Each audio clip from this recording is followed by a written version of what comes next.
Hello friends, welcome back to Easy Study with Divya and this is the 28th part of our business studies revision schedule। और इसमें as मैंने last video में बोला था कि आज मैं एक नेक्स्ट वीडियो में मैं डेलीगेशन वर्सेस डिसेंट्रलाइजेशन की एक वीडियो बनाऊंगी, क्योंकि गाइज देखिए एग्जाम पॉइंट ऑफ व्यू से ये दोनों टॉपिक्स आपके काफ़ी इंपॉर्टेंट है। इनकी पर्टिकुलर नॉलेज होना भी बहुत ज़रूरी है, क्लैरिटी होना कि क्या इनका बेसिक कंसेप्ट है। बट देन एक कॉम्बो वीडियो बना के इन दोनों के बीच स्लाइड डिफरेंस पहचानना भी बहुत ज़रूरी है। तो वो कैसे होगा? फर्स्ट वीडियो जो मैंने डाली थी स्ट्रैटेजी वाली, उसमें मैंने बताया था कि स्लाइड डिफरेंस पहचानना सिर्फ क्वेश्चन करने से होगा। सो आज की ये वीडियो होगी हमारी डिसेंट्रलाइजेशन वर्सेस डेलीगेशन पे, जिसमें हम कुछ क्वेश्चंस डिस्कस करेंगे कि जिसमें हम पहचानेंगे कि डेलीगेशन आएगा या डिसेंट्रलाइजेशन आएगा। सो हम स्टार्ट करते हैं आज के टॉपिक के साथ। सबसे पहला क्वेश्चन देखते हैं, केस स्टडी है आपके पास डेलीगेशन वर्सेस डिसेंट्रलाइजेशन की। पहली केस स्टडी है क्वेश्चन 1। दिस स्टेट्स की Riya Oberoi started a company dealing in cosmetics Oberoi limited, यानी कि ओबरॉय लिमिटेड यानी नाम से उन्होंने कंपनी स्टार्ट की रिया ओबरॉय ने, जो कि कॉस्मेटिक्स में डील करती है। The company was doing very well in its initial years. The demand for its products went up. अब इसके डिमांड बढ़ने लगे। To increase production Riya decided to recruit additional employees. अब रिया ने क्या डिसाइड किया कि जब डिमांड बढ़ने लगे तो प्रोडक्शन भी इंक्रीज होगी, है ना। तो उन्होंने डिसाइड किया कि वो एडिशनल एम्प्लॉयज को ऑर्गेनाइजेशन में रिक्रूट करेंगी, लाएंगी। Riya who was earlier taking all the decisions for the company had to selectively disperse the authority। अब क्या किया रिया जो पहले सारे डिसीजंस लेती थी ऑर्गेनाइजेशन के, अब उन्होंने सेलेक्टिवली डिस्पर्स कर दिया द अथॉरिटी, अपनी अथॉरिटी को डिस्पर्स कर दिया यानी फैला दिया selectively. She believed that subordinates are capable of handling the responsibility for effective management। उनका ये मानना था, उनकी ये बिलीव थी कि जो उनके सबॉर्डिनेट्स हैं वो कैपेबल हैं कि वो उस रिस्पॉन्सिबिलिटी को संभाल सके और एक इफेक्टिव मैनेजमेंट कर सके कंपनी की। This paid of as it helped Oberoi Limited to increase its production and grow and expand as well। यानी कि इसका फायदा हुआ, एक्चुअली जो डिसीजन रिया ने लिया उसका फायदा उसे हुआ और Oberoi Limited काफी ग्रो एंड एक्सपेंड होने लगा। So identify the concept used by Riya. Riya ने कौन सा कंसेप्ट यूज किया यहाँ पे? अब देखिए यहाँ पे कई दफ़ा कंफ्यूजन हो जाएगी कि डेलीगेशन किया या फिर डिसेंट्रलाइजेशन किया, क्योंकि कहीं पे ऐसा तो लिखा नहीं है कि भाई delegation at all the levels हुआ है। तो यही चीज़ है, आपको एग्जैक्टली वो चीज़ें नहीं दी जाएगी, आपको अपना दिमाग लगाना पड़ेगा कि क्या यहाँ पे सिर्फ दो बंदों की बात हो रही है, सिर्फ एक सबॉर्डिनेट सुपीरियर वाला रिश्ता है, या फिर बहुत सारे लोगों की बात हो रही है, यानी सुपीरियर एक है और डेलीगेशन बहुत ज़्यादा लेवल पे हो रही है। आपको एज इट इज़ लाइन नहीं दी जाएगी कि रिया ने डेलीगेट कर दिया एट ऑल लेवल्स, नहीं। बट यहाँ पे इन्होंने लिखा है कि she decided to selectively disperse the authority. Disperse मतलब पता है ना, फैला देना, यानी कि उसने अपनी अथॉरिटी फैला दी। सिर्फ एक पर्सन को नहीं दी रिया ने, किसी भी एक सबऑर्डिनेट को उठा लिया और उसको नहीं दिया, उसने सेलेक्टिवली अपने पूरे ऑर्गेनाइजेशन में डिस्पर्स कर दिया। डिस्पर्स मतलब फैला दी अपनी अथॉरिटी को, क्योंकि उनका ये बिलीव था कि जो सबऑर्डिनेट्स हैं, यहाँ पे देखिए सबऑर्डिनेट नहीं लिखा हुआ है, सबऑर्डिनेट्स लिखा हुआ है, यानी बहुत सारे सबऑर्डिनेट्स। तो उसका ये बिलीव था रिया का कि उसके जितने भी सबऑर्डिनेट्स हैं वो सारे कैपेबल हैं कि वो इफेक्टिवली मैनेज कर सके रिस्पॉन्सिबिलिटी को जो उन्होंने उनको दी है। तो यहाँ पे क्या कंसेप्ट आएगा? बेसिकली डिस्पर्स कर दी अथॉरिटी, यानी हर लेवल पे है, और सबॉर्डिनेट से, इस वर्ड से और डिस्पर्स वर्ड से हमें समझ आ रहा है कि यहाँ पे डिसेंट्रलाइजेशन आएगा, डेलीगेशन नहीं आएगा। क्योंकि डिसेंट्रलाइजेशन मतलब क्या होता है कि डेलीगेशन एट ऑल लेवल्स, पूरे ऑर्गेनाइजेशन में जब डेलीगेशन होती है, बहुत सारे सबॉर्डिनेट्स में जब डेलीगेशन होती है, तब आपका वो डिसेंट्रलाइजेशन होता है। लेकिन सिर्फ अगर वो एक पर्सन, एक सुपीरियर है और एक सबॉर्डिनेट है, उन दोनों के बीच आपकी डेलीगेशन ऑफ अथॉरिटी हो रही है, then it is your delegation वाला कंसेप्ट। सो आई होप आपको ये समझ आया हो। बढ़ते हैं नेक्स्ट केस स्टडी की तरफ, case study 2। So this question states Neha Bhatt started a company named Cat's Eyes। इन्होंने एक कंपनी स्टार्ट की that provided cyber security solutions to business। Okay, her business started growing day by day, grow करना start हो गया, and she started getting big offers. अब जब grow हुआ तो उसको बिग ऑफर्स आने लगे। At times while working on a big project, एक बार जब वो एक बड़े प्रोजेक्ट पे काम कर रही थी, she found herself overburden by the volume of work. अब उसको वो वर्क कॉम्प्लेक्स लगने लगा, she was feeling overburden by the work. She decided to expand the team. अब उन्होंने क्या डिसाइड किया कि वो अपनी टीम को थोड़ा सा बढ़ाएंगी, एक्सपेंड करेंगी।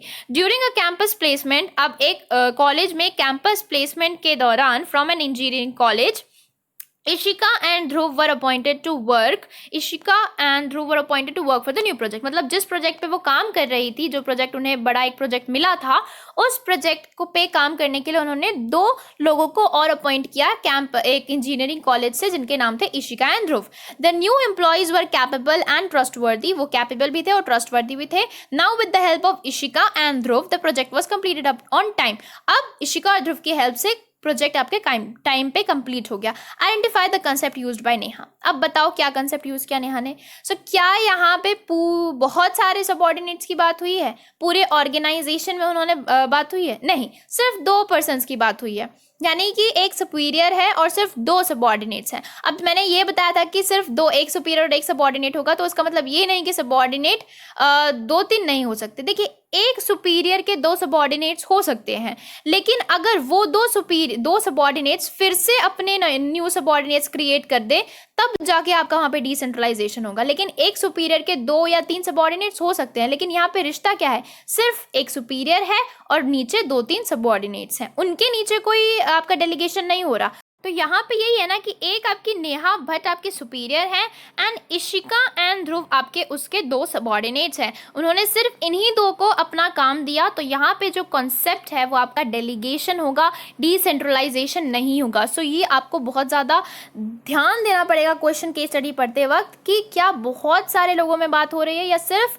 एक सबऑर्डिनेट और 2-3 एक सुपीरियर और 2-3 सबऑर्डिनेट्स की बात हो रही है। सो अगर सिर्फ एक सुपीरियर 2-3 सबऑर्डिनेट्स है या एक ही सबऑर्डिनेट है, तो आपका कंसेप्ट क्या है? डेलीगेशन। और अगर उन सबऑर्डिनेट्स के फिर से नए सबऑर्डिनेट्स आ रहे हैं, उनके फिर से नए सबऑर्डिनेट्स आ रहे हैं, तो ये अगर नीचे जाता जा रहा है और पूरे ऑर्गेनाइजेशन में डिस्पर्स हो रहा है, पूरे हर एक लेवल पे है, तो कहीं ना कहीं वो आपका डिसेंट्रलाइजेशन हो गया। ठीक है, अब बढ़ते हैं नेक्स्ट क्वेश्चन की तरफ। नेक्स्ट क्वेश्चन है, a manager has kept all rights of decision making with himself. एक मैनेजर है, उसने सारे डिसीजन मेकिंग पावर अपने पास ही रख रखे हैं। Each and every employee came to him for orders again and again. हर एक एम्प्लॉय को उसके पास जाना पड़ता है ऑर्डर्स के लिए। Identify the concept followed by manager. कौन सा कॉन्सेप्ट फॉलो कर रहा है, डेलीगेशन या डिसेंट्रलाइजेशन?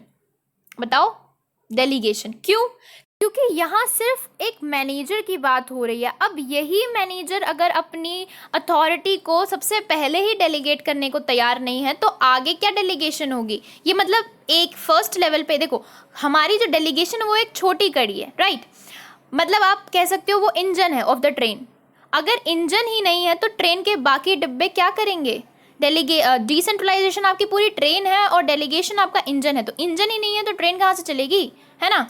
तो अगर डेलीगेशन ही नहीं है, ये बंदा अपने पावर को अपने इमीडिएट सबऑर्डिनेट को डेलीगेट करने के लिए ही तैयार नहीं है, ये सारे पावर्स अपने पास रखना चाहता है, तो डिसेंट्रलाइजेशन तो बहुत दूर की बात है।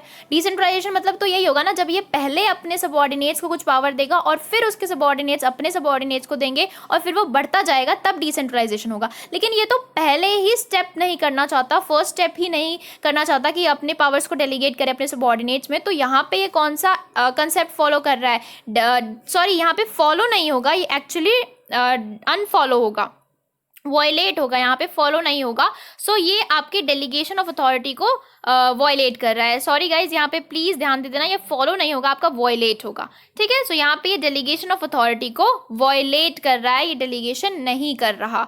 ठीक है, अब देखिए लास्ट जो केस स्टडी है वो है आपके question number 4। A Limited has grown in size, business environment changes। अब A Limited साइज में बड़ा हो गया, business environment change हो गई। To cope up with the changes, CEO starts delegating some of his authority to general manager। अब उन changes से कोप अप करने के लिए सीईओ ने क्या स्टार्ट किया? अपनी कुछ अथॉरिटी को डेलीगेट करना स्टार्ट किया to general manager who also felt. अब जनरल मैनेजर ने भी फील किया, वो भी उस काम से ओवरबर्डन फील करने लगा। And with the approval of CEO के अप्रूवल के साथ ही also disposed his authority to various levels throughout the organisation. तो यहाँ तो साफ साफ लिख दिया कि to various levels throughout the organisation, तो बोलने की भी जरूरत नहीं। आइडेंटिफाई द कंसेप्ट, कौन सा होगा? डिसेंट्रलाइजेशन। लेकिन अगर क्वेश्चन सिर्फ यहीं तक होता, आपका जनरल मैनेजर तक होता, तो क्या आता? तो आपका डेलीगेशन आता है ना, क्योंकि सीईओ ने क्या किया, अपनी अथॉरिटी को डेलीगेट कर दिया जनरल मैनेजर पे। तो यहाँ पे एक सबॉर्डिनेट है और एक सुपीरियर है, तो यहाँ तक अगर क्वेश्चन दिया होता सिर्फ जनरल मैनेजर तक तो आपका डेलीगेशन आता। लेकिन क्योंकि आगे भी दिया है कि जनरल मैनेजर को भी ओवरबर्डन फील हुआ और उसने थ्रू आउट द ऑर्गेनाइजेशन अपनी अथॉरिटी को डिस्पर्स कर दिया, तो आपका आंसर यहाँ पे आएगा डिसेंट्रलाइजेशन। सो गाइज, आज की ये वीडियो यहीं पे स्टॉप होगी। आई होप जो मैंने समझाया डेलीगेशन और मैंने जो कोशिश की है आप लोगों के इस कंसेप्ट को क्लियर करने की, और डेलीगेशन और डिसेंट्रलाइजेशन के बीच जो स्लाइट डिफरेंस नहीं हम क्रिएट कर पाते उसको पहचानने की, सो वो आपको समझ आया हो। एंड अगर आई है गाइज तो please like, share and subscribe my channel and keep supporting easy study with Divya. Thank you so much.